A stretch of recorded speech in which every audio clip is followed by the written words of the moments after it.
Picture this, some unknown event caused a total reset of the world, giving rise to the new biomes and animals. What will these new people rise to form this new community in this different world? In the beginning of post-reset, the nations start to dwindle and population stagnate, but the nation rise back up as population rise on and humanity will continue.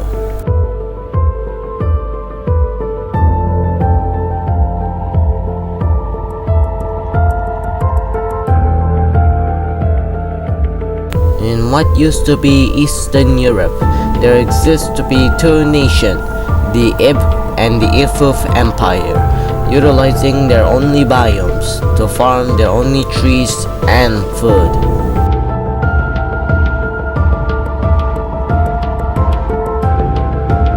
Meanwhile, in Central Africa, specifically Holy Vilo, what used to be Congo, berries still exist as food for these inhabitants. However, the berries start to dwindle, so they start finding new ways such as the fertile land that they used to make wheat.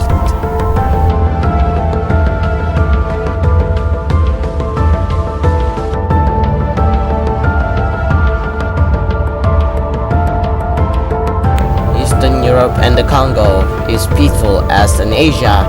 World War IV has started as nations start to fight over the resources and biomes after the reset.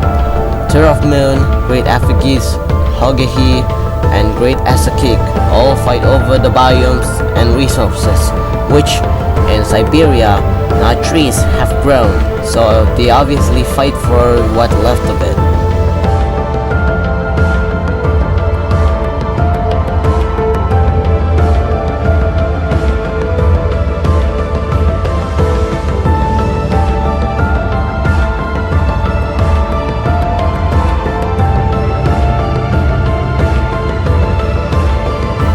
Take a view on the world. The ratio has now occupied most of China, and in Americas, however, especially North America, is now the battleground between many tribes and nations, while Asia continues to fight over the resources. Then, a new power remains on the rising front, Piracy of Sun.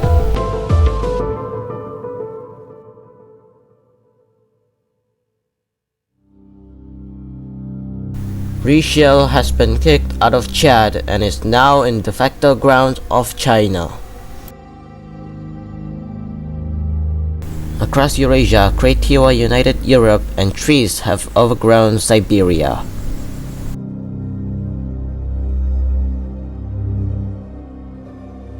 Holy Vilo unites Africa. Great Tiwa continues its advancement to Russia, and they try to take over Scandinavia and is successful, except Finland, which they are suffering to get. And here, the nations start to fight back and regain Moscow. Poland regains independence. Great Tiwa won't end the war for long.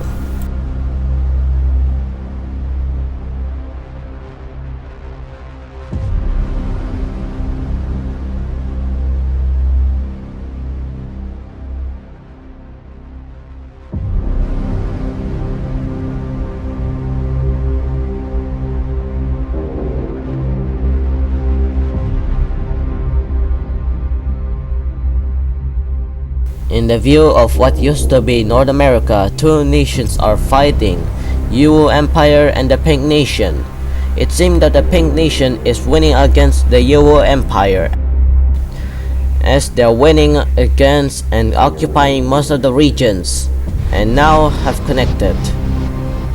Back in Asia, however, Mi has united most of Asia, but won't be for long as Holy Lair and many of the nations start gaining their independence from Mi.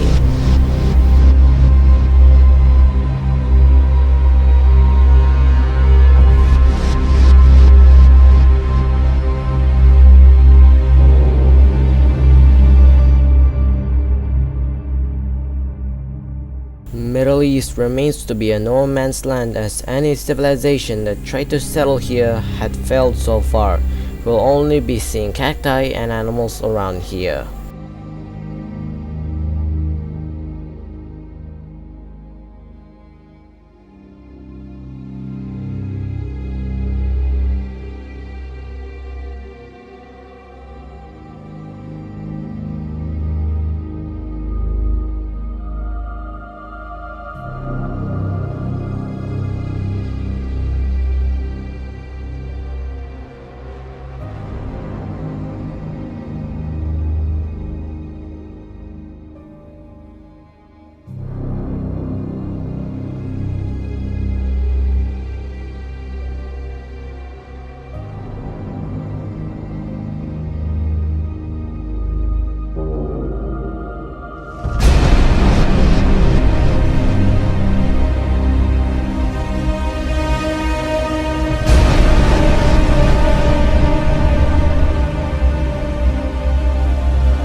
War in Asia is just a never-ending battle. Me fighting over against OP Imperium, media crash into North Korea, and new nation has popped up, UTIP out of OP Imperium. Then, suddenly, a new nation will revolt in me, specifically Russia.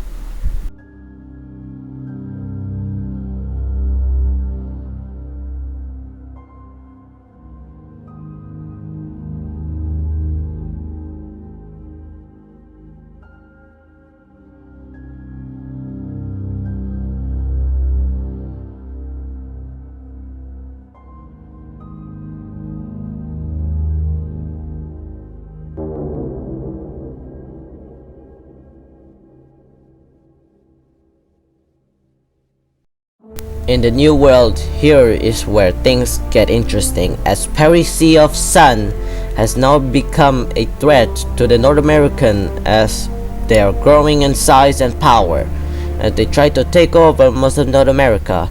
But then one nation, Vashay's Empire, is going to pose a threat to the Perry Sea of Sun domination of the New World. In Africa, Holy Vilo are still fighting against the insurgents. Realm of Oka gains independence but are losing in their war. Then Vicious Empire occupied Percy of Sun Colony Cascadia, and they're on their way to occupy most of the tribes like Mao and Hepahu. Percy of Sun and Vicious Empire continue to fight over the domination of the New World or the Americas.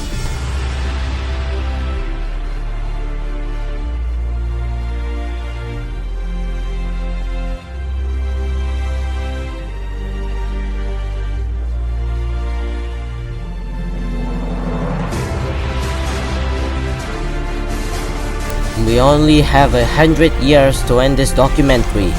Vicious Empire and Percy of Sun continue to fight in the Americas. In Asia, war still continues as World War Asia, and Holy Vilo has been disunited by the UTIP and the Logi of Sun. Holy Vilo has been disunited as Logi of Sun and the UTIP colonized their two regions. In Percy of Sun, South America, two nations have gained independence, Realm of the Ehime and Tau Imperium, and they've just kicked out of South America. In Europe, the Okish has now occupied most of Europe except Scandinavia, and they also took over Chad.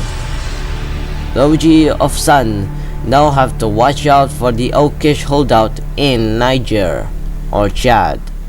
Now, Realm of the Ehime and Vicious Empire are now fighting for the New World. Holy Letet now became the new ruler of Europe, and still somehow do not control the Scandinavia specifically Sweden. Etep Kingdom becomes the Central Asia, and Logi of Sun, they try to colonize parts of China, and Japan remains to be uninhabitable. It's 1,000 years after the total reset. The world and its human inhabitants have now grown back and is better than ever. Here in North America, the trees no longer exist here, besides the cacti which now thrive on the desert after, well, most of them went extinct. Here in Equator, what used to be the Percy of Sun land, now reduced to realm of the Ehumi after most of them had revolted. And now the biomes have expanded, but certainly slow. Here in Africa, Holy Vilo, once the United Africa, now reduced to be South Africa. And here we see some biomes turn into fertile land to give food to the nation population.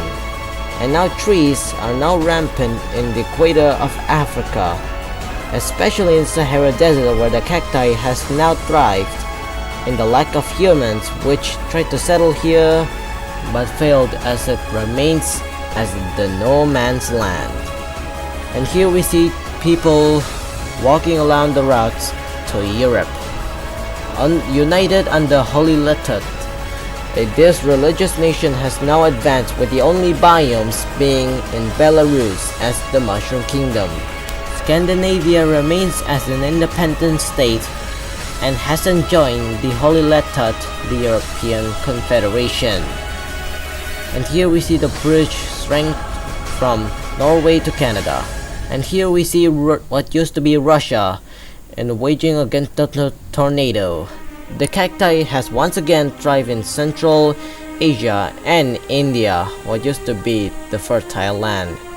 Here in Southeast Asia, the Yedok Empire has thrived, with the biomes have now returned, being a jungle, swamp, Australia. No more kangaroos that once still lived here. Here in China, for the most part, biomes has returned as the enchanted. Up in north, this is where things get interested because trees have bounced back, especially in Eurasia. Ever since the total reset, the trees have now populated what used to be Siberia. And because of that, population have now lived here ever since. Even after my documentary ends, the world will still continue on its waging wars in Asia and Americas. Peace is only a dream that we can only achieve.